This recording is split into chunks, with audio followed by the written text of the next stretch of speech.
தமிழ் ஜனம் குடும்பத்தினருக்கு வணக்கம். இன்றைய ஜனம் கேள்வி நிகழ்ச்சியில் நம்மோடு இணைந்திருப்பவர் தமிழக பாஜகவின் துணைத் தலைவர் மற்றும் மூத்த அரசியல்வாதி KS ராதாகிருஷ்ணன் சார் அவர்களை நிகழ்ச்சிக்கு வரவேற்போம். வணக்கம் சார். வணக்கம். நல்லா இருக்கீங்களா? நல்லா இருக்கேன். உங்களுடைய சமீபத்திய ட்வீட் ஒன்று அதுதான் இன்னைக்கு தமிழக அரசியலில் ஒரு பேசும் பொருளாக இருக்கு. அப்படியா? ஆமாம். அப்படி பெரிய ஆள் நான் இல்லையே. அதாவது விஜய் NDA கூட்டணியில் சேர பவன் கல்யாண் அவர்கள் விருப்பம் தெரிவித்ததாகவும் அதற்கு விஜய் ஒரு முடிவெடுக்காமல் அதை கடத்திக்கிட்டே இருக்கிறதாகவும் நீங்கள் ஒரு ட்வீட் போட்டிருந்தீங்க. ஸோ அதோடைய பேக்ரவுண்ட் மட்டும் முதல்ல சொல்லுங்கள் சார். ஏன் பவன் கல்யாண் சார் விஜய் NDAல இணையணும் அப்படின்னு நினச்சார்? பவன் கல்யாண் எனக்கு நெருக்கமானவர். அடிக்கடி விஜயவாடா செல்வேன், அவர் சந்திப்பேன். பவன் கல்யாண் என்ன சொன்னார்னா, என்னுடைய அண்ணன் சிரஞ்சீவி திருப்பதியில் பெரிய மாநாடு நடத்தினார், பேரணி நடத்தினார். அவ்வளவு கூட்டம். அடுத்த ஆந்திர அரசியலில் சிரஞ்சீவி தான் என்றார்கள். கடைசியில் தேர்தல் வந்தது. அந்த கட்சி பிரஜாராஜ்யமா போட்டி போட்டாங்க, தோத்துட்டாங்க. எதிர்பார்த்தபடி முடிவுகள் வரவில்லை. பிறகு சிரஞ்சீவி என்ன பண்ணார், காங்கிரஸை சேர்ந்து ஒரு அமைச்சராகி பிறகு அவர் அமைதியாயிட்டார். பவன் கல்யாண் தன் கட்சி ஆரம்பித்து இப்போ அவர் 2 நாடாளுமன்ற உறுப்பினர்கள், 22 சட்டமன்ற உறுப்பினர்களாக தன்னுடைய துணை முதல்வராக இருக்கிறார். சந்திரபாபு நாயுடு உடைய தெலுங்கு தேசத்தோடு சேர்ந்து போட்டியிட்டனால இந்த வெற்றி அவர் கிடைச்சது. முதல் தேர்தல் தனியாக போட்டியிட்டார். அப்போ அவருக்கு எந்த மாதிரியான வெற்றி கிடைச்சது? பெரிய வெற்றியில் ஒரு சீட்டு ஜெயிச்சாங்கன்னு நினைக்கிறேன். இவ்வளவு கூட்டம் மக்கள் இருந்தும் அவருக்கு வரல. ஆந்திராவில் அவருக்கு அவ்வளவு செல்வாக்கு. யாருக்கு? பவனுக்கு. விஜயை விட 2 மடங்கு வந்தது. ஆமாம்.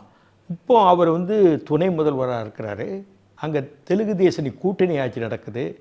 அமைச்சர்கள் 3-4 அமைச்சர்கள் ஆயிருக்காங்க அவங்க கட்சியை சேர்ந்தவங்க. இப்படியா இருக்கும்போது விஜய், நீங்கள் இன்னைக்கு தான் வந்திருக்கீங்க அரசியலில், நீங்கள் உடனே எம்ஜிஆர் NTR ஆக முடியாது. தமிழ்நாட்டில் சிவாஜி கணேசனுக்கு எம்ஜிஆருக்கு நிகராக கூட்டம் வந்தது, அரசியலில் வெற்றி பெற முடியல. அதே மாதிரி சத்ருகன் சின்ஹா முயற்சி பண்ணி பார்த்தாங்க. பம்பாயில் பாலிவுட் நடிகைகள் முயற்சி பண்ணி பார்த்தாங்க, வெற்றி பெற முடியலை. நீங்கள் இப்போ தான் ஆரம்பிச்சிருக்கீங்க, இன்னும் நாள்கள் உங்களுக்கு இருக்குது. முதல்ல ஒரு கூட்டணி அமைச்சு பெரிய கட்சிகளை இணைஞ்சி தேர்தலை சந்திங்க. உங்களுக்கான ஒரு முடிவு நல்ல முடிவாக தேர்தலில் கிடைக்கும். இன்னும் சொல்லப்போனால் அதிமுக கூட்டணியில் சேர்ந்தால் ஒரு துணை முதல்வராக ஆகலாம் என்னை போல். அது மட்டும் கட்சியிலேயும் ஒரு குறிப்பிடத்தக்க சட்டமன்ற உறுப்பினர்கள் வெற்றி பெறலாம், அமைச்சரும் ஆகலாம். இங்கே யோசிங்க அப்படின்னு தொடர்ந்து சொல்லி வந்தார். இப்போ அமித்ஷா போன்றவங்கள்லாம் இந்த முயற்சிகளை எடுத்துக்கொண்டு வருகிறார்கள். அமித்ஷா முயற்சிகள் என்னன்னு எனக்கு தெரியாது. பவன் கல்யாண் எப்படியாவது விஜயை NDA கூட்டணி தமிழ்நாட்டில் சேர்த்து வைக்கிறதுக்கான ஒரு ஆர்வமும் அக்கறையும் பவன் கல்யாணுக்கு இருக்குது. கிட்டத்தட்ட 2-3 தடவை பேசிட்டார். இப்போ மறுபடியும் இப்போ என்ன நிலைமைனா, விஜய் நிலைமை, காங்கிரஸ் எதிர்பார்த்தாங்க, காங்கிரஸ் ஏன் வரல. காங்கிரஸ் வருவாங்கன்னு ஆதவ் அர்ஜுனா, ஜான் ஆரோக்கியசாமி, புஷி ஆனந்த் அவங்க கூட இருக்காங்களே, இப்போ கட்சியில் சேர்ந்தாங்க இல்லையா, இவங்கெல்லாம் ஒரு நம்பிக்கை கொடுத்ததுனால காங்கிரஸ் வரட்டும், சோனியா நம்மோட பேசுவாங்க ஆனவுடனே ராகுல் அளவில் அவர் ரீச் ஆகிருக்கிறார். யார்? விஜய். ராகுல் அதிகமாக சீட்டு கொடுத்தால் நம்ம திமுக கூட்டணியில் இருக்கலாம், 30க்கு மேலே கொடுத்து 2 ராஜ்யசபா கொடுத்தா நம்ம இருக்கலாம்னு நினச்சார். ஆனால் ஊடாட சிதம்பரம் உள்ளே போயிட்டு என்ன செஞ்சிட்டாரு, அவருக்கு ராஜ்யசபா பணத்தை கொடுத்தாங்க இல்லையா, மறுபடியும் ஒரு தடவை ராஜ்யசபா முடியும் போது கொடுக்கணுங்கிறது தன்னுடைய சுய லாபத்துக்காக இவரே போய் சோனியாவை பார்த்து பேசி இங்கே பேசி அந்த பேரத்தை முடிச்சிட்டார் கூட்டணி. இது ராகுலுக்கு பிடிக்கவே இல்லை.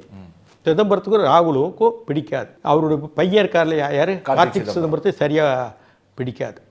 இப்படி பேசுனது ராகுல் கடுமையான கோபத்தில் இருக்கிறார். எனக்கு வந்த செய்தி, சரி பேசிட்டாங்க, சரி ரைட்டு, சரி அவர் விரும்பின 2 பேருக்கு ராஜ்யசபா கொடுங்கன்னு கேட்டார். மீனாட்சி நடராஜனை கடைசி சொல்கிறார். அவரும் தமிழ்நாட்டை சார்ந்தவங்க தான், மத்திய பிரதேசத்தில் இருக்காங்க, கொடுங்கன்னு. அதுவும் கொடுக்க முடியாட்டாங்க திமுக. ஏற்கனவே திமுகவோட பேசுனதுக்கு சிதம்பரம் பேசுனதே பிடிக்கலை. இப்போ இவர் விரும்பின 2 பேருக்கு கொடுக்கல இல்லையா. ராகுல் சொன்ன 2 பேருக்கு கிடைக்கல. கடைசியில் ஒன்றும் முடியாமல் திருச்சியில் பிறந்த அவர் பேர் என்ன, ஒரு கிறிஸ்டோபர் திலக் கொடுத்தாங்க. அவர் வந்து நார்த் ஈஸ்ட் இன்சார்ஜ். இங்கே அவர் பற்றி கேள்விப்பட்டிருக்கீங்களா? அப்ப திமுக கேள்விப்படல. காங்கிரஸ் வேட்பாளர் யாருன்னு முடிவு பண்றது திமுக. ஆமா, நீங்க வட மத்திய பிரதேச அந்த லேடி தமிழ்நாடு லேடி அப்படி இருந்து இவங்க கொடுக்க மாட்டாங்க. மேலும் ஃபயர் ஆயிருக்குது. இதில் வந்து காங்கிரஸில் ஒரு இன்ஃபைட்டிவ் குடும்பத்துக்குள்ளே இருக்குது. காங்கிரஸ் போகிறதுக்கு முன்னாடி சார் நீங்கள் சொன்னீங்க பவன் கல்யாண் அவர்கள் விஜய்கிட்ட இந்த மாதிரி விஷயங்கள்லாம் எடுத்து சொன்னார், என்டிஏ கூட்டணி வாங்க, நீங்களும் ஒரு துணை முதல்வர் ஆகலாம் அப்படின்லாம். அதற்கு விஜயோடைய பதில் என்னவாக இருக்கு? பார்க்குறேன், அந்த வேற ஒன்றும் சொல்லலை, பார்க்குறேன். திரும்பவும் ஒரு அழுத்தம் கொடுத்துருக்கிறார், பார்ப்போம். இப்போ கூட இருக்கக்கூடியவர்களில் யார் இதை தடுக்கிறாங்கன்னு நினைக்கிறேன்? இல்லை, அவங்களுக்கு ஜான் ஆரோக்கியசாமிக்கு ஒரு அஜெண்டா இருக்குது. காங்கிரஸோட சோனியா இருக்கிறாங்க, சோனியை விட்டுருன்னு நினச்சி ஒரு அஜெண்டா இருக்குது. யாதவர்ஜுனாவோட என்ன, அவர் திமுக மருமகனுக்கு ரொம்ப வேண்டப்பட்டவர், ஸ்டாலினுடைய மருமகனுக்கு ரொம்ப வேண்டப்பட்ட சபரீசன் அவர் பேர். ஆமாம், அவருக்கு வேண்டப்பட்டவர், அவருடைய இருந்தவர். அவரும் இது வலுவான கூட்டணியாக இந்தியா அமைஞ்சிடக்கூடாதே அன்னு திமுகவுக்கு பலம் சேர்க்கிறவர்கள் அங்கே உள்ளே இருக்கார். எல்லாம் எதிரிகளை சுற்றி யார், விஜய் இருக்கிறார். விஜய்க்கு முதல்ல நான் தான் இருந்தேன், உங்களுக்கு தெரியும், தினமணியில் பத்திரிக்கை. நான் இப்போ பாஜக சேர்ந்து திமுகவில் நீக்கின நேரம் என்னைய அவ்வளவும் அவருக்கான உதவிகள் செஞ்சு வந்தேன். இது இன்றைக்கி அவர் பொருளாளர் இருக்கார் வெங்கட்ராமனுக்கு தெரியும், குமரேசன் ஒரு வக்கீல் இருக்கார் தெரியும். ஒரு கட்டத்தில் இவங்கெல்லாம் வந்த பிறகு நான் விலகிட்டேன். ஏன்னா இவங்களுடைய ஆட்டிடியூடே சரியில்லைன்னு விளங்கிட்டேன். இந்த ஜான் ஆரோக்கியசாமி பைபிள் படிப்பார், ஆனால் பைபிள் மாதிரி நடந்துக்கிட மாட்டார். நான் ஒரு நாள் ஜான் ஆரோக்கியசாமிக்கு பேசுகிறேன், கட்சி விஷயமா பேசுகிறேன், ஏன் விஷயமா பேசுகிறேன். இல்லை சார், நான் பாம்பேயில் இருக்கிறேன்னு சொன்னார். பாம்பேயில் இருக்கேன் அண்ணார். நான் பிறகு பார்த்தா அவர் பட்டப்பாக்கம் ஆஃபீஸ்க்கு வர்றார். நான் பிறகு அவர் இங்கே தான் இருக்காருன்னு எக்மோரில் அவர் வீடு அப்பார்ட்மெண்ட்டில். சின்ன விஷயம் எதுக்கு போய் சொல்லுவானே. இப்போ நானே பட்டேன், ஆரோக்கியசாமி என்ன எக்மோரில் நல்லா சாப்பிட்டு தூங்குறீங்களா உங்கள் வீட்டில், பாம்பேயில் இருக்கேன்னு என்கிட்ட சொல்கிறீங்க, நான் அடுத்த நிமிஷம் கண்டுபிடிச்சிருவேன். எனக்கு எல்லா வகையிலையும் எனக்கு தரவுகள் பிடிக்க முடியும். சார் சார் சார் சார் என்ன சார்னு இதோடு நிப்பாட்டு, உங்க கூட பேச மாட்டேன்னு பிளாக் பண்ணிட்டேன் நம்பர். அவர் அப்படிப்பட்டாலும் இன்னைக்கு அவருக்கு ஸ்ட்ராட்டஜிஸ்டாக இருக்கார் சார். ஃபோன் பண்ணால் என்ன விஷயம் பாம்பேயில் இருக்குன்னு ஏன் போய் சொல்லணும்? நான் போய் உங்ககிட்ட கடன் கேட்க வரல, எதுவும் உங்ககிட்ட ஒன்று எதிர்பார்த்துட்டு இல்லை, ஒன்று தொல்லை பண்ணலை. உங்களை என்ன எங்கே இருக்கீங்கன்னு கேட்குறேன். கேட்குறதா நான் எக்மோரில் வீட்டில் இருக்கேன்னு சொல்லிட்டு போகணுதானே. இந்த சின்ன சாதாரணத்துக்கு ஏன் போய் சொல்லுவானே, புரியுதா உங்களுக்கு? பிறகு அதே பட்டப்பாக்க ஆஃபீஸில் நடந்து வராது நடத்த இருக்கு. இல்லை, நான் தெரியாமல் இப்படிப்பட்ட ஆட்கள்லாம் இவங்ககிட்ட என்ன சின்ன சின்ன விஷயங்களுக்கெல்லாம் தேவையில்லாமல் போய் சொல்கிற ஆட்கிட்ட என்ன இருக்குது சார் சொல்லுங்கள். இது உதாரணம், இது சத்தியமாக நடந்தது உண்மை. நான் கூட்டி குறைச்சி சொல்ல அதோட ஜானவராஜசாமியோட பேசுகிறேன் நிப்பாட்டேன். அதே மாதிரி புஷிக்கு வந்து எஃபிஷியன்சி கிடையாது. எப்படி தமிழ்நாட்டில் ஒரு நகராட்சி நகர்மன்றம், அதாவது செங்கல்பட்டு நகர்மன்றம் தானே மாநகராட்சி இல்லையா, அந்த நகர்மன்றத்தில் எவ்வளோ ஓட்டுகள் வாங்குறீங்களோ அந்த ஓட்டு தான் பாண்டிச்சேரி ஒரு எம்எல்ஏ ஓட்டுகள். பாண்டிச்சேரி அரசியல் வேலை, தமிழ்நாடு அரசியல் வேலை. ஒன்றை கவனிக்கணும், பாண்டிச்சேரி தொடர்ந்து காங்கிரஸ் ஜெயிச்சு வருது, அங்கே திமுகவும் அதிமுக ஜெயிச்சு வந்தது கிடையாது. இத்தனைக்கும் மரக்காணம் தான் பாண்டிச்சேரி, அது வேறு கலாச்சாரம். இப்போ தமிழ்நாடு அரசியலை வந்து புஷி ஆனந்திட்ட பொறுப்பு கொடுத்தா என்ன தெரியும் சார், இவர் பாண்டிச்சேரியில் புஷி தொகுதியில் போட்டிக்கிட்டவர், புரியுதா? ரெண்டாவது, இவர் நான் சொல்கிறேன் கன்னியாகுமரியில் இருக்க குளச்சல் தொகுதியை பற்றி தெரியுமா? அவர் செய்யார் எங்கே இருக்குன்னு கேட்டால் எங்கே ஈரோடு மாவட்டத்தில் இருக்காங்கிறாரு. யார்? புஷி ஆனந்த். இவர் பொதுச் செயலாளரா? நீங்கள் அவரை என்ன பண்ணிருக்கோம், பாண்டிச்சேரி ஸ்டேட் பிரசிடெண்ட்டாக போட்டால் அதை கவனிச்சு கொடுத்து. இவருக்கு என்ன தமிழ்நாடு அரசியல் தெரியும்? தமிழ்நாடு அரசியல் எத்தனை பேர் பெரிய பெரிய ஜாம்பவான்களாக இருந்தவங்களே காமராஜர் கடைசியில் ஜெயிக்க முடியல இல்லையா? இத்தனைக்கும் அங்கே காங்கிரஸ் ஆண்டுட்டு இருக்கு, ஆனால் திமுக இவங்க போக முடியல. அது வேற அரசியல் கலாச்சாரம். அவரை வச்சுட்டு வேலைகளை பார்த்தா எப்படி சரியாக வரும்? இப்படிப்பட்ட சுற்றி சபையில் வச்சுக்கிட்டு தான் எப்படி இவர் மாதத்துக்கு ஒரு தான் வெளியே வர்றாரு. இப்போ எப்படி இந்த ஒரே ஒன்று அவர் முகத்துக்கு ரசிகர் கூட்டம் இருக்குது, இளைஞர் கூட்டம், அவ்வளோதான். ஒரே இது அது ஒன்று தான், மற்றது ஒன்றும் இல்லை இல்லையா? நிர்வாக ரீதியாக வெற்றி பெற முடியாது. அதனால் பாஜக அதிமுக கூட சேருங்க, உங்களுக்கான நிறைவான ஒரு வெற்றியை தரும். அடுத்த கட்டத்துக்கு நீங்கள் நகருங்க. ஆனால் அவர் முதலமைச்சர் ஆகணும்னு பேசிகிட்டு இருக்காரு. அதிமுக பாஜக கூட்டணிக்கு வந்தால் முதலமைச்சர் ஆக முடியாது இல்லையா? ஆமாம், நான் சொல்கிறேன், அரசியலில் சாணக்கியம், மேக்கியவல்லி, அர்த்தசாஸ்திரம் இதெல்லாம் இருக்கு இல்லையா? எதுக்கு இருக்குது? அரசியல் வந்து செஸ் போர்டு தான். நிலை எப்படி இருக்கோ, நிலை பெருசாக இருந்தால் நிமிந்து போகலாம், குனிஞ்சிருந்தால் இதுதான் அரசியல். இப்போது எதிர்கால அரசியல் தான் நீங்கள் பார்க்கணும். நீ எட்ட வேண்டிய இலக்கத்தான் பார்க்கணும். இப்போ ஒரே நாளில் நீங்கள் முதலமைச்சர் ஆயிட முடியாது. அதுக்கான வாய்ப்புகளும் இல்லை. ஆனால் அவர்களுடைய ரசிகர்கள் இவர் முதலமைச்சர் ஆகணுங்கிறதுக்கு தான் இவ்வளோ சப்போர்ட் பண்ணுறாங்க. நான் முதலமைச்சர் இல்லைங்க, எடப்பாடி தான் முதலமைச்சர், அவருக்கு ஓட்டு போடுங்கன்னு சொன்னால் போடுவாங்களா? நான் சொல்கிறேங்க, அவருக்கு எவ்வளோ வாக்கு வங்கி இருக்குங்க? ஒவ்வொரு சேனல் ஒன்று சொல்லுது. எவ்வளோ இருக்குது சொல்லு. அதிகபட்சமாக 22 வரைக்கும் சில சேனல். 22 கிடையாதுங்க, அதிகபட்சம் 17, 18. இந்த 17, 18 நீங்கள் வெற்றி பெற முடியுமா? வாய்ப்பு இல்லை. கிட்டத்தட்ட 45, 46% வாங்கினா தான் நீங்கள் வெற்றி பெற முடியும். நிச்சயமாக அந்த 46% உங்களால் முடியுமா தனிச்சுன்னு?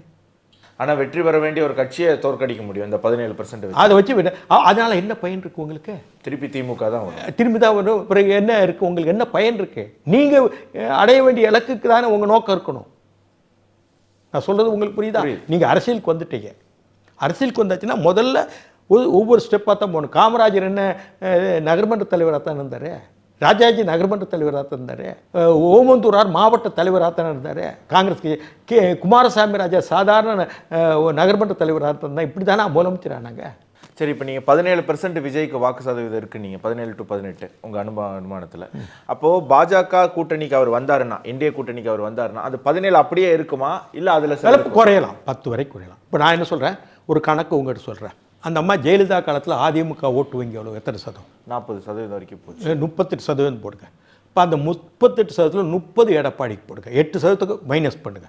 இப்போ கடந்த நாடாளுமன்ற பாஜகவுக்கு எத்தனை சதம்? இப்போ பாஜக தனித்து 12%.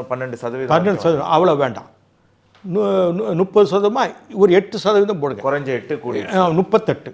இப்போ விஜய் வந்தார் வைங்க, விஜய் வராருங்க, 38, 48, 56 வருது. அதுபோக ஜி.கே. வாசன், அன்புமணி ராமதாஸ் போன்றவங்களுக்கு 2 பேரும் இந்த மாதிரி இருக்காங்க. இவங்களை தாரில் ஒரு 1.5% கிடைக்கும். எவ்வளோ ஆச்சு? 30 அதிமுக, 8 பாஜக, 38, 17 இவர். ஆமாம், 38, 48, 55. இந்த 2 55, 2, 57. நீங்கள் கிருஷ்ணசாமி போன்றவர்கள்லாம் வந்தால் கூட நீங்கள் 45 கடந்தாச்சில் வெற்றி பெற்றீங்க. புரியுதா? அந்த பக்கம் வாங்க, திமுகவுக்கு ஓட்டு சதவீதம் நீங்களே சொல்லுங்கள். திமுகவுக்குன்னு நம்ம இது வரைக்கும் பிரித்து பார்க்கவே முடியலன்னா அவங்க தனியாக நின்றதே கிடையாது. 67 தனியாக கூட்டணியில் தான் அவங்க வெற்றி பெற்றுருங்க. திமுகவுக்கு வந்தால் 25 போட்டுக்கிட்டீங்களா? காங்கிரஸ் இப்போ சேர்ந்துருக்காங்க. இப்போ காங்கிரஸ்லேயே இன்ஃபைட்டிங் இருக்குது, நிறையா இருக்குது. 5க்கு 3 தான் கிடைக்கும், 25, 3, 28. மதிமுக 0.75. ஓகே, அதுவே அதிகம். தேமுதிக 0.75, 2 சேர்த்து 1.5. 28. சிபிஐ 0.50, 2. சிபிஎம் 1, 31. நம்ம விசிகே ஒரு 1.5, 32. 32. அவ்வளோதான கட்சிகள். அதுக்கப்புறம் இன்னும் ஓபிஎஸ் இருக்காரு, அதெல்லாம் கணக்கில் வராது. கமலஹாசன் 33 வச்சுக்கோங்க சார். கமலஹாசன் 33 வச்சுக்கோங்க. பாஜகவுக்கு அளவு கிடக்கு 47 கடந்துச்சுல, 47. இப்போ என்ன இருக்குது? இதுதான் நான் என்னுடைய ஃபார்முலா. அப்போ விஜய் சேர்ந்தால் அவருக்கும் நல்லது, இந்த கூட்டணிக்கு நல்லதுன்னு நான் நினைக்கிறேன். இப்போது நீங்கள் சொல்லும்போது சொன்னீங்க காங்கிரஸில் இன்ஃபைட்டிங் இருக்குது அப்படின்னு சொல்லி. நாங்கள் சர்வே எடுக்க போகும்போது அதை எங்களால் உணர முடிஞ்சுது. காங்கிரஸில் இருக்கக்கூடிய அந்த கட்சியினரும் சரி, நிர்வாகிகளும் சரி, திமுக மேலே பயங்கர ஒரு அதிருப்தியில் இருக்காங்க. ஆமாம், இப்போது திமுக காங்கிரஸ் கூட்டணி சேர்ந்துருச்சு. இந்த அதிருப்தியில் இருக்கக்கூடிய காங்கிரஸ் நிர்வாகிகளும் வாக்காளர்களும் யாருக்கு வாக்கு போடுவாங்க வர தேர்தல்? அது மட்டும் இல்லை, காங்கிரஸில் அந்த 20 எத்தனை தொகுதி எவ்வளோ முடிஞ்சிருக்கு? 28 தொகுதி. 28 தொகுதியில் எனக்கு டிக்கெட் கிடையாது, அந்த காங்கிரஸ் வேட்பாளர் காங்கிரஸ்காரன் தோக்கடிப்பான். புரியுதா அவங்களுக்கு? அது யாருக்கு போகணும்? அது வந்து என்டிஏ கூட்டணிக்கு போகும். என்டிஏ கூட்டணிக்கு போகும். இப்போ இதே என்டிஏலே நடக்க வாய்ப்பு இருக்கு இல்லையா? இந்தியாவில் நடக்கிற வாய்ப்பு இல்லை. அவங்க அதிமுக என்ன நினைக்கிறாங்க, நாங்கள் வாய்ப்பை இந்த தடவை விட்டு விட்டால் எம்ஜிஆர் துவங்கின கட்சி நாசமாக போகும், நமக்கும் எதிர்கால அரசியல் இல்லை. ஒரு பஞ்சாயத்து போர்டு பிரசிடெண்ட் ஆகலாம், ஒரு 5000 ஓட்டு கவுன்சிலர் ஆகலாம், ஒரு 50000 ஓட்டு கவுன்சிலர் ஆகலாம், மாவட்ட பஞ்சாயத்து தலைவர் ஆகலாம், இல்லைன்னா நகர்மன்ற தலைவர் ஆகலாம், ஏதோ ஒரு வழியாக நம்ம போய் உட்காரலாம். இந்த இடம் விட்டாச்சு நமக்கு இந்த வாய்ப்பு இல்லை. நம்ம எடப்பாடி பழனிசாமி அவர்கள் முதலமைச்சர் ஆவதை விட நமக்கான ஒரு இடத்துல நிற்கிறதுக்கான ஒரு தளம் வேணும். அப்போனா ரெட்டையில் வெற்றி பெற வேண்டும். அந்த பதட்டமும் கட்சி தொண்டப்பட்டிருக்கு. எல்லா இடத்துலையும் இந்த பூத்து கமிட்டிகள் வந்து அந்த எவ்வளோ ஓட்டு நீக்கல் இதெல்லாம் கவனமாக பார்த்துட்ருக்காங்க. அந்த அல்கிரதம்ஸ் இருக்கு இல்லையா, எத்தனை ஓட்டர் நீக்கியிருக்காங்க என்னென்னு அந்த வேலையை பார்த்து அவங்களுக்கும் எல்லா தொண்டனுக்கும் அது பார்த்துட்டோம். அதிமுக தோத்தால் எடப்பாடி எடப்பாடி பழனிசாமிக்கு மட்டும் இல்லை, அந்த கட்சியில் ஒவ்வொருத்தரும் நினைக்கிறான் நமக்கான வாய்ப்புகள் நாளை கிடைக்க வேண்டிய வாய்ப்புகள் கிடைக்காம போயிடும். இது ஒரு கட்டம், இதுதான் முடிவு, இதில் எப்படியா வெற்றி பெற்றாகணும் அவங்களுக்குள்ள ஒரு யூனிட்டி வந்திருக்கு. நான் போன இடத்துல ஒன்றேன்.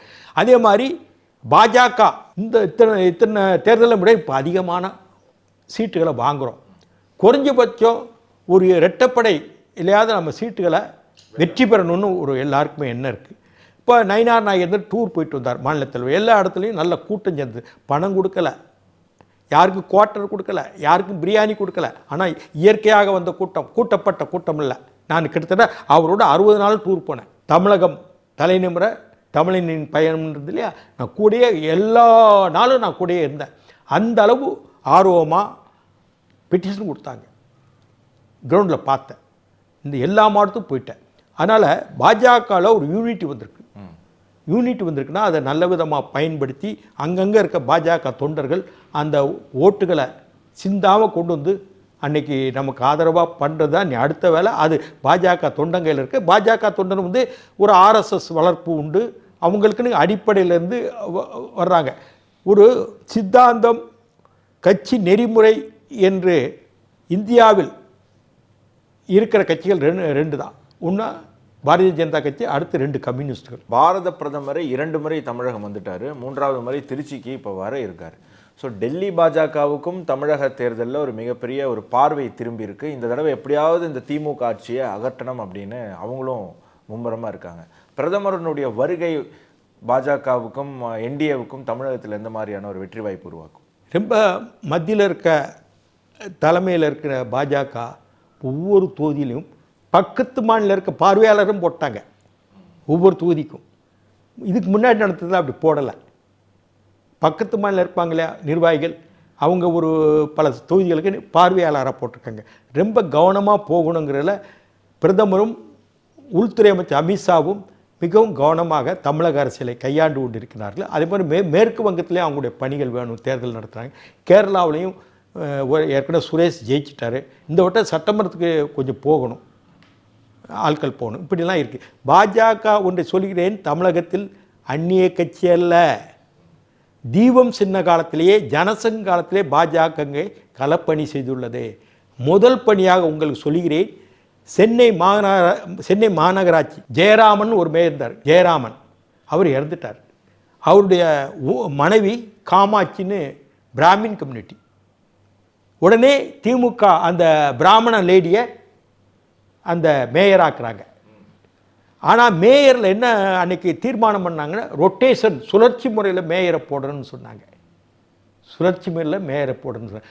காமாட்சி ஜெயராமனை அங்கே மேயராக போடும்போது அவங்க நம்ம பிராமின். அன்றைக்கி ஆர்ப்பாட்டம் செய்து ஜனசங்கம். எந்த கட்சியும் செய்யலை, சுதந்திரா கட்சி செய்யலை, கம்யூனிஸ்ட் கட்சி செய்யலை, அன்றைக்கி காங்கிரஸ் செய்யலை. ஜனாம் கிருஷ்ணமூர்த்தி தலைமையில் நான் சொல்கிறது 72 1972 முதல் ஆர்ப்பாட்டம் பாஜக ஜனசங்கம். அன்றைக்கி பாஜக ஜனசங்கம் செஞ்சது. அதுக்கு பிறகு மதுரையில் அதே கட்டத்தில் அதுக்கு பிறகு மதுரை கார்பரேஷன் ஆகுது, மாநகராட்சி ஆகுது. அதுக்கு பிறகு நகராட்சி தான். அப்போ மதுரை முத்து முன்னணி தலைவர் அன்னைக்கு திராவிட முன்னேற்ற கழகத்தில் மதுரை முத்து, அன்பில் தர்மலிங்கம், மன்னை நாராயணசாமி இவங்கெல்லாம் செயல் வீரர்கள். மதுரை முத்து பிற்காலத்தில் அதிமுகவுக்கு போயிட்டார். அவர் என்னன்னா உலகஞ்சுற்று வாலிபன் படம் எம்ஜிஆர் கொண்டு வந்தார் இல்லையா, அந்த படத்தை திரையிட வர மாட்டேன், எம்ஜிஆர் பிரிஞ்ச நேரம் நான் மதுரையில் கொளுத்தி விட்டுருவேன் ஆனால் பண்ணார். ஆனால் படம் ரிலீஸ் ஆச்சு, எல்லா இடத்துல காட்டினாங்க. அதே மதுரை முத்து அதிமுகவில் சரண்டர் ஆனார், எம்எல்சியெல்லாம் ஆனார்னு நினைக்கிறேன் எம்ஜிஆர் தேவில். அவர் போட்டியிடுகின்றார். அப்போ நான் ஸ்தாபன காங்கிரஸில் இருக்கிறேன். அன்றைக்கு மதுரை மாவட்ட காங்கிரஸ் கட்சி தலைவர் அண்ணன் பழநெடுமாறன், இன்னைக்கு பழநெடுமாறன் காமராஜருடைய தளபதி. ஸ்தாபன காங்கிரஸுக்கும் அபரிதமான ஓட்டு இருக்குது, இவங்களுக்கு அபரிதமான ஓட்டு 22 21 என் நினைவு இப்போ மறந்து போச்சு. ஒரு ஓட்டோ 2 ஓட்டோ தேவை திமுக வெற்றி பெற வேண்டும்னா. உடனே கலைஞர் ஜனா கிருஷ்ணமூர்த்திக்கு பேசுகிறார், வாஜ்பாய்க்கு பேசுகிறார். அப்போ முதலமைச்சர் எம்ஜிஆர் பிரியாத நலம் சௌராஷ்டிரா இனத்தைச் சேர்ந்த சேஷாதிரின்னு ஒருவர் மதுரையில் கவுன்சிலராக இருக்கார். அவர் யாருன்னா ஜனசங்க முனிசிபல் கவுன்சிலர். அவர் ஒரு ஓட்டு போட்டு தான் அன்றைக்கி மதுரையில் திமுக மேயரானார் மதுரை முத்து. இது பிஜேபி சொல்கிறாங்களே இன்னைக்கு வந்த கட்சி நேற்று வந்த கட்சின்னு கமலஹாசன் சொல்கிறாரு, மற்றவங்களாம் சொல்கிறாங்களே, இது 2வது கட்டம். அப்போ தாமரை சின்னம் தான் தமிழ்நாட்டில் ஆட்சி அமைப்போம், எம்எல்ஏ ஆகணும் யாரும் நினைக்கல. ஜனாகிருஷ்ணம் சொல்லி சேஷாதிரி ஓட்டு போட்டு அன்னைக்கு மதுரையில் திமுக மேயராரு காரணம். 3வது அவர் கச்சத்தீவை கொடுக்கிறார் இந்திரா காந்தி ஆட்சியில்.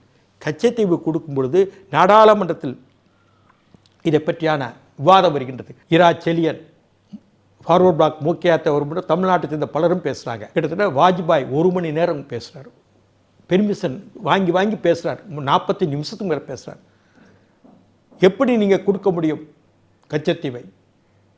இந்த அவையின் உத்தரவு இல்லாமல் எப்படி கொடுக்க இவ்வளவு பேசுகிறார். பேசிட்டு நைட்டில் பாம்பே வந்துடுறார். இருந்தாலும் அவருக்கு அந்த அழுத்தம் இருக்குது. இந்த தீவை கொடுக்க போகிறாங்களே என்ன அர்த்தத்தில்னா இதே சிந்தனையில் வரார். பாம்பேக்கு வந்தோடனே ஜனா கிருஷ்ணமூர்த்திக்கு ஃபோன் பண்ணுறார். ஜனா, கச்சத்தீவு கொடுக்குறத நான் பேசிட்டேன், என் பேச்சு உங்களுக்கு தபால் அப்போல்லாம் கொரியர்களில் தபால் அனுப்புகிறேன், நீங்கள் மெட்ராஸ் ஹைகோர்ட்டில் கேஸ் போடணும். நம்ம அங்கே ஆட்சியில் இல்லை அவர் சொல்லுது. இருந்தாலும் ஒரு நாட்டினுடைய இறையாண்மை என்று கருதப்படும் நிலத்தை எப்படி கொடுக்கலாம், நீங்கள் கேஸ் போடுங்கிறார் மெட்ராஸ் ஹைகோர்ட். எப்போ? 75. அப்போது இதுக்கான தரவுகளை நெடுமாறனும் நானும் ஜனா கிருஷ்ணமூர்த்தி கொடுக்குறோம். கொடுத்துட்டு ரிட் பெட்டிஷன் டைப் பண்ணியாச்சு. சம்பத்குமார் தான் அன்றைக்கி டர்பன் கட்டிட்டு பாரு. அவர் வந்து எலக்ட்ரிக் ட்ரெயினில் தான் வருவார். எங்கள் குரோம்பேட்டிலேருந்து, பல்லாவரம் குரோம்பேட்டிலேருந்து. நல்ல கம்பெனியில் அட்வொகேட், நல்லா சம்பாதிச்சு. ஆனால் கார் இல்லாமல் சாதாரண ஜனம் மாதிரி பயணிச்சுட்டு கோர்ட்டுக்கு வருவார். அவர் அப்பியர் ஆகிறார். நம்பர் பண்ண மாட்டேன்ட்டாங்க. நானும் அவரும் சேர்ந்து மதன கோபால் ஒருத்தர் இருக்கார். இன்றைக்கி அவர் யாருன்னு பிஜேபியில் தெரிஞ்சிருக்காரு. நாங்கள் 3 பேரும் இந்த நம்பர் பண்ணோம்.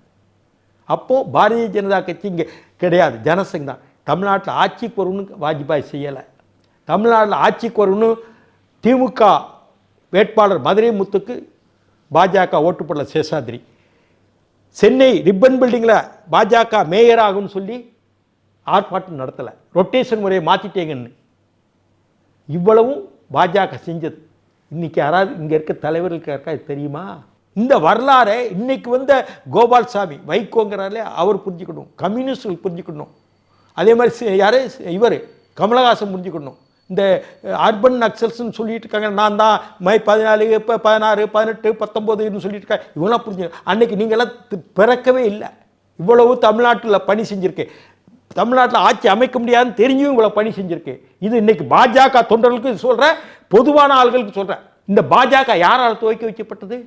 பாரதிய ஜனதா கட்சி MC சக்லா, முஸ்லீம் ஜட்ஜ், அவர் தான் பம்பாயில் துவக்கி வச்சார். அவர் எமர்ஜென்சி நிலை கடுமையான நீதிமன்ற தீர்ப்புகளை வழங்கினார் இந்திரா அரசுக்கு எதிராக. வாஜ்பாயும் அத்வானியும் MC சக்லாவை பற்றி நீங்கள் தான் பாரதிய ஜனதா கட்சியை துவங்கி வைக்கணும்னு சொன்னாங்க. பம்பாயில் நடந்த மாநாட்டில் இந்த கட்சி ஒரு முஸ்லீம் நீதிபதியால் துவங்கப்பட்ட கட்சி தான் பாரதிய ஜனதா கட்சி. அது தமிழ்நாட்டினுடைய முதல் தலைவர் ஜான் அவர் மைனாரிட்டி மேன் ஜான். அதே மாதிரி இப்போ கேரளாவிலையும் ஒரு மைனாரிட்டி ஜெயிக்கலைன்னா கூட அமைச்சரவையில் இடம் கொடுத்துருக்காங்க. இன்றைக்கி சொல்கிறாங்க எடப்பாடி பழனிசாமியை தலைவர் பதவியிலிருந்து நீக்கிடுவாங்களாம்.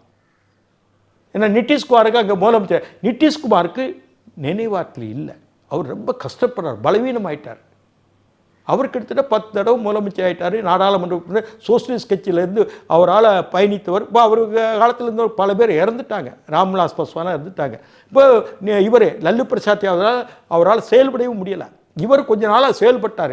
எல்லோரும் மூப்பு இருக்கு இல்லையா, எல்லாருக்கும் வயதில் மூப்பு இருக்கு இல்லையா, அதனால் அவர் செய்ய நினைவாற்றல் இல்லை. அதனால் அவராக தான் விரும்பி விலகினார். முடியலையே, வீட்டில் போயாச்சுன்னா, ஒரு இடத்துக்கு வெளியே போயிட்டு வீட்டில் போயாச்சுன்னா ரொம்ப டயர்டாகிடுறார் நிதிஷ்குமார்.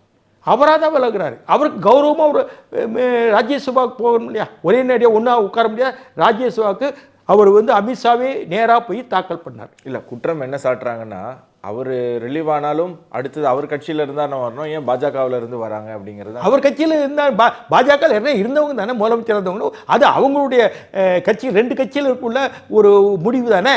இது என்ன திணிக்கப்பட்ட முடிவு? அவங்க 2 பேரும் முடிவு இருக்க. நீங்கள் உனக்கு முடிவு இருக்க அதிகாரம் இருக்கே, லல்லு பிரசாத் யாதவுக்கு முடிவாக இருக்கே. நீ மட்டும் லல்லு பிரசாத் யாதவ் இல்லைன்னா என் மகன் தான், என் மகன் வேண்டாம், மகனுக்கும் மகளுக்கும் சண்டையாக வந்துச்சு இல்லையா.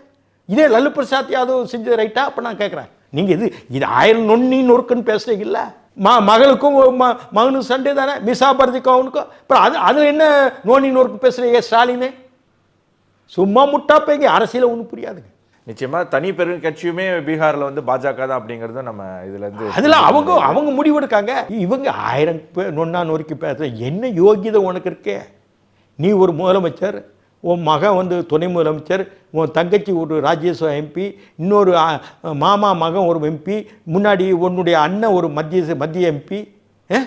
என்னடா பண்ணுறீங்க நீங்கள்? நாம் எங்களை மாதிரி திமுக குலைச்சிட்டு முள்ளிவாய்க்கால் நேரத்தில் உங்களுக்காக நாங்கள் டிஃபெண்ட் பண்ணி நாங்கள் தெருவில் நிற்கிறோம். எவனோ காங்ஸ்டர்னா அவன் நேற்று வரை தேமுதிக இருந்தவன அவனுக்கு எம்பியா? என்ன சார் நடத்துறீங்க திமுகவில்? எது வேணால் உங்களுக்கு எழுதலாம், நெரேட்டிவ் இருந்தால் எது வேணால் எழுதிடலாம். இந்த பெண்ணுன்னு வச்சுருக்காங்க மருமகன் வச்சதா அதிகாரமா? திமுக அப்படிப்பட்ட கட்சியா? இது அண்ணா நிறுவன கட்சி. அண்ணா குடும்பம் எங்கே இருக்குது? பேராசிரியரை விரட்டிட்டீங்க, பேராசிரியரை ஒன்றும் இல்லாமல் ஆக்குனீங்க, உப்பு சப்பு இல்லாமல் ஆக்கி சும்மா பொம்மையாக இருந்தார். நாவலரை விரட்டினீங்க, எத்தனை பேரை விரட்டினீங்க?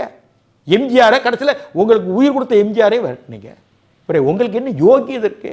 இந்த யோகியை கேட்ட கோபால்சாமி நேற்று வரை திட்டிட்டு அங்கே போய் தளபதி ஸ்டாலின் மேலுங்களுக்கு வச்சா ஆழ்வார்க்கடியான் பொன்னியின் செல்வனில் இருப்பார் இல்லையா, எங்கேயாவது ஆழ்வார்க்கடியான் அன்னு சொல்லுவாங்க ஒரு கேரக்டர், அது மாதிரி இருக்கார். இதே இவர் என்ன சொன்னார், திருமாவளவன், உங்க கூட இருந்தாலே எங்களுக்கு கெட்ட பேர் வந்துடும் அன்னு சொன்னாரா இல்லையா? திமுகவை பார்த்து கம்யூனிஸ்ட்கள் என்ன சொன்னாங்க, சங்கரையா இனிமேல் திமுகவோட ஒரு காலத்தில் அவன் பேச்சுவார்த்தைக்கு போக மாட்டேன்னு சொன்னாரா இல்லையா? சிபிஎம் இல்லை கேட்குறேன், உங்களுக்கு என்ன மானம் இருக்கு? தோழமை கட்சிகளுக்கு 1000 பேசுகிறீங்களா? பாஜக வந்துரும்னா 1000 பேசுகிறீங்களே. மதவாதம் எந்த மதவாதம் வந்திருக்கு? எங்களுடைய பாஜகவின் என்ன நோக்கம்? மத சார்பின்மைன்னு சொல்ல மாட்டோம், செக்குலாரிசம்னு சொல்லக்கூடாது. இங்கே எல்லா மதங்களும் இருக்கின்ற, எல்லா மதங்களுக்கும் நாம் கொண்டாடுகிறோம், விடுமுறை அரசு உரிமை கொடுக்கின்றோம், வழங்குகின்றோம். மத நல்லிணக்கம் என்று சொல்ல வேண்டும், கம்யூனல் ஹார்மனி. அப்படி என்றால் பாஜக என்னும் கொள்கை என்ன என்றால், இந்து கோவில்களில் 6 கால பூஜை நடக்க வேண்டும், கிறித்துவ தேவாலயங்களில் மணியோசையோடு ஜெபங்கள் நடக்க வேண்டும், இஸ்லாமியருடைய மசூதிகளில் பள்ளிவாசல்களில் பாங்கோசையோடு தொழுகைகள் நடக்க வேண்டும். அதே மாதிரி குருத்துவாராக்களில் கிரந்தங்கள் படித்து சீக்கியர் வணக்கம் தெரிவிக்கணும்.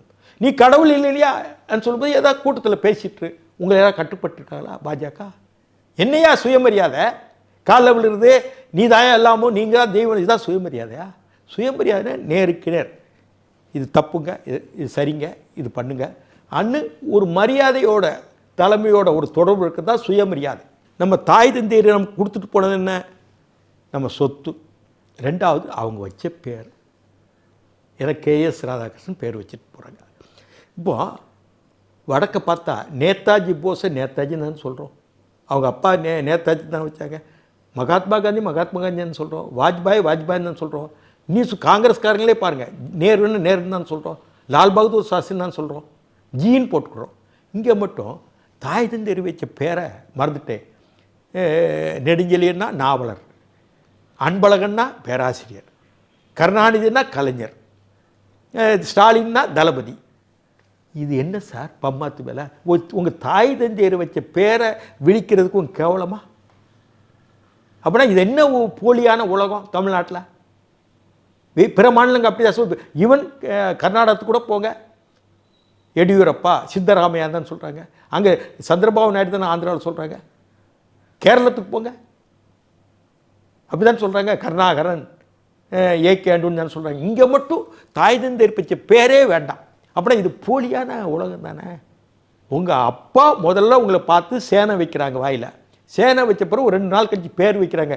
எப்பா உன் பேர் ராமசாமி, உன் பேர் குப்புசாமின்னு பேர் வைக்கிறாங்க. அதுதானே ஒன்று இப்போ உங்களை பார்த்து தாய் தந்தையர் முதல் ஒன்று உங்களை வச்சு பேசின பேச்சு தானே.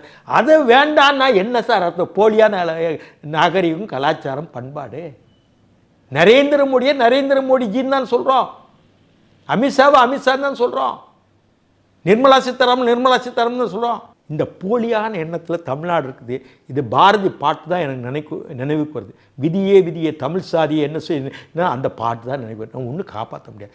ஒழுங்காக திருந்தி இந்த மக்கள் ஒரு நல்ல ஆட்சியை பார்த்து வந்தால் தான் தமிழ்நாடு உருப்படும், இல்லைன்னா தமிழ்நாடு அது பாட்டில் போகட்டும். நிச்சயமாக சார், நிறைய நேரம் தந்து இங்கே கேள்விகள் அனைத்திற்கும் அழகாக பதில் அளிச்சிங்க. உங்களுடைய நல்ல எண்ணங்கள் நிறைவேற வாழ்த்துக்கள். நேயர்களே, மற்றொரு ஜனம் கேள்வி நிகழ்ச்சியில் சந்திப்போம். நன்றி, வணக்கம், ஜெய்ஹிந்த்.